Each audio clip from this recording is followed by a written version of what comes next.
Good morning. ప్రభువైన యేసుక్రీస్తు వారి పరిశుద్ధ నామములో అందరికీ శుభాలు. ఈరోజు మన దిన ఆత్మీయ ఆహారంగా ఆదికాండము 3వ అధ్యాయము 10వ వచనాన్ని ధ్యానించుకుందాం. అందుకతడు, నేను తోటలో నీ స్వరము వినినప్పుడు దిగంబరునిగా ఉంటిని గనుక భయపడి దాగుకొంటినెను. ఈ మాట ఆదాము యెహోవా దేవునితో చెప్తున్న మాట. ఒకరోజు ఆదాము దేవుడు చెప్పిన మాటను ఎదిరించి పాపం చేసిన తర్వాత అతడు దిగంబరి అయి అతడు అప్పటి వరకు సిగ్గు ఎరుగని వారికి వారి దిగంబరులను తెలుసుకుని వారు చేసిన తప్పును బట్టి దేవుని పట్ల భయముతో దేవుడు ఏం శిక్షిస్తాడని భయముతో ఆదాము అని దేవుడు పిలిచినప్పుడు దేవుని స్వరము విని భయపడి చెట్టు ప్రక్కన దాక్కున్నాడు ఆదాము. అయ్యా, నీ స్వరము విని భయపడి దాక్కుంటిని అనే మాట ఇక్కడ మనం చూస్తున్నాం. అప్పటి వరకు ఆదాము గారికి భయం అంటే ఏంటో తెలియదు, ఫియర్ అంటే తెలియదు. ఆ భయాన్ని తెచ్చింది ఏంటంటే పాపమే. ఎప్పుడైతే మన జీవితంలో పాపం ఎంటర్ అవుద్దో మనలో భయం ప్రారంభమవుతుంది. మరి దేవుడు అంటే భయం ఉండక్కర్లేదా? నీతిగా పరిశుద్ధంగా ఉంటే భయం అవసరం లేదు, పాపులకైనా దేవుడు అంటే భయం అంటే భయంలో రెండు రకాలు. దేవుని పట్ల మనకున్న ఆ యొక్క ఫియరా లేకపోతే రివరెన్సా అనేది మనం ఆలోచన చేయాలి. ఫియర్ అంటే భయం. కొంతమందికి చీకటి అంటే భయం, పాము అంటే భయం, కుక్క అంటే భయం. ఆ భయం వేరు. దేవుని పట్ల ఉన్న భయాన్ని ఏమంటారంటే రివరెన్స్. రివరెన్స్ అనేటప్పటికీ సన్మానము, గౌరవము, భక్తి ఉంటుంది. మరి భక్తి ఉంటే సరిపోద్ది, భయం ఉండక్కర్లేదా?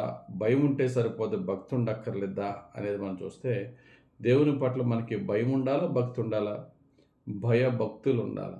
రెవరెన్స్ ఉండాలా, ఫియర్ ఉండాలా అంటే దాన్ని అంటారు రెవరెంట్ ఫియర్ ఉండాలి. Reverent fear. ఇక్కడ భక్తుడైనటువంటి ఆదాముకి భయం వేసిందట, ఫియర్ ఉంది కానీ ఆ యొక్క భక్తి లేకపోవడం వల్ల దేవుణ్ణి ఎదిరించాడు. అందుకని యోహాను భక్తుడు అంటాడు, యోహాను రాసిన మొదటి పత్రిక 3వ అధ్యాయం 20వ వచనంలో, ప్రియులారా, మన హృదయము మన యందు దోషారోపణ చేయని ఎడల దేవుని ఎదుట ధైర్యము గలవారు మగుదుము. ఇక్కడ పిరికివాడిగా భయముతో దాక్కున్నాడు ఆదాము. ఇక్కడ యోహాను భక్తుడు అంటున్నారు, మన హృదయము మన మీద దోషారోపణ చేయని ఎడల, అంటే మన హృదయంలో కూడా దేవుణ్ణి ఎదిరించకుండా దేవునికి నమ్మకంగా ఉంటే దేవుని ముందు మనం ధైర్యంగా నిలబడతాం. అంటే ఇక్కడ ఉన్న పరిశుద్ధమైన భక్తునికి దేవుడు అంటే భయం లేదా? ఈ వ్యక్తికి ఎటువంటి భయం ఉందంటే గౌరవముతో భక్తితో కూడిన భయం ఉంది. మనందరి జీవితంలో అదే ఉండాలి. ఏదో దేవుడు అంటే నన్ను చంపేస్తాడు, నరకంలో పాడేస్తాడు అనే భయం మాత్రమే కాదు. నా దేవుడు నాకు ఒక మంచి తండ్రి, ప్రేమ గల తండ్రి అనే గౌరవ భక్తులు మనలో ఉండాలి. ఉదాహరణకి యెహోవా దేవుని యొక్క మందసాన్ని చూచి ఆ మందసాన్ని టచ్ చేసినందుకు ఉజ్జా అనే వ్యక్తిని దేవుడు చంపేశాడు. అప్పటి నుండి ఆ మూమెంట్, ఆ సందర్భం నుండి దావీదుకి దేవుని మందసం ఎద్దుల బండి మీద తన ఊరికి తీసుకెళ్తాను భయం వేసి అక్కడే వదిలేశాడు. కానీ అదే మందసాన్ని ఒబేదెదోము తన ఇంట్లో పెట్టుకున్నాడు, బహుగా దేవుడు దీవించాడు. అంటే దావీదుకి దేవుని మందసం అంటే ఏంటండి? ఒక పెట్టి, అందులో దేవుని యొక్క పదాజ్ఞలు గల పలకలు ఉన్నాయి, చిగిరించిన అహరోను కర్ర, బంగారం అన్న పాత్ర. దేవుడు దాన్ని చాలా హోలీగా ప్రత్యేకంగా ఉంచాడు. మరి దావీదుకి భయం వేసి వదిలేస్తే ఒబేదెదోము చక్కగా ఇంట్లో పెట్టుకున్నాడు. అంటే దావీదుకి దేవుడు అంటే భయం, దేవుని యొక్క మందసం అంటే భయం. ఒబేదెదోముకి భయం లేదా అంటే ఒబేదెదోముకి రెవరెంట్ ఫియర్ ఉంది, దావీదుకి ఉత్తి ఫియర్ మాత్రమే ఉంది. ఒబేదెదోముకి భక్తితో, భయముతో, సన్మానముతో కూడిన భయం ఉంది. దావీదైతే అవన్నీ ఉన్నప్పటికీ దానికంటే భయం, ఏమైపోతాననే భయం ఎక్కువైపోయి వదిలేశాడు. కానీ భక్తితో కూడిన భయము ఒబేదెదోములో ఉన్నందుకు దేవుడు అతన్ని దీవించిన విధానాన్ని చూసి దావీదు మరలా తన భయానికి భక్తిని ఇంకా బాగా యాడ్ చేసి ప్రతి 6 అడుగులకు ఒకటి పాప పరిహారార్థ బలితో దేవుణ్ణి ఆరాధిస్తూ సన్మానిస్తూ దేవుణ్ణి మందసాన్ని తన ఊరికి తీసుకెళ్ళినట్టుగా బైబిల్లో మనం చూస్తున్నాం.